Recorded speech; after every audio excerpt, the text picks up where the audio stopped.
মুসা আলাইহিস সালামের পায়ের মধ্যে একবার একটা লাল পিঁপড়া কামড় দিছে। এই সাইজের যে লাল পিঁপড়াগুলো কামড় দিলে খুব আরাম লাগে না? কেমন লাগে?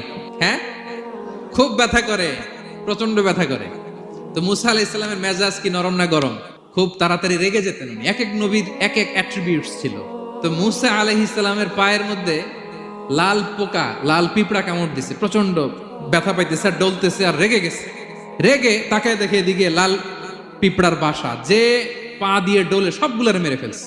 তো ঘটনাটা ছিল মুসা আলাইহিস সালাম আল্লাহকে জিজ্ঞেস করছিলেন এই ঘটনাটা আল্লাহ কেন ঘটাইছে। আল্লাহকে জিজ্ঞেস করছিলেন, আল্লাহ আযাব যখন কোনো এলাকায় পাঠান তখন তো শুধু জালিমরাই মরে না, ভালো লোকগুলাও তো মারা যায়। তো এই আযাবে ভালো লোকগুলা কেন মরে? আল্লাহ উত্তর দেয় না, এই ঘটনা ঘটাইতেছে। পিঁপড়া যখন কামড় দিছে রেগে সবগুলো মেরে ফেলছে। আল্লাহ বলে, মুসা কামড় দিছিল কয়টা? কয় আল্লাহ একটা। তো ওগুলোর মারলা কেন? অ্যাকশনে যখন যায়, এত কিছু দেখে অ্যাকশন নেওয়া যায়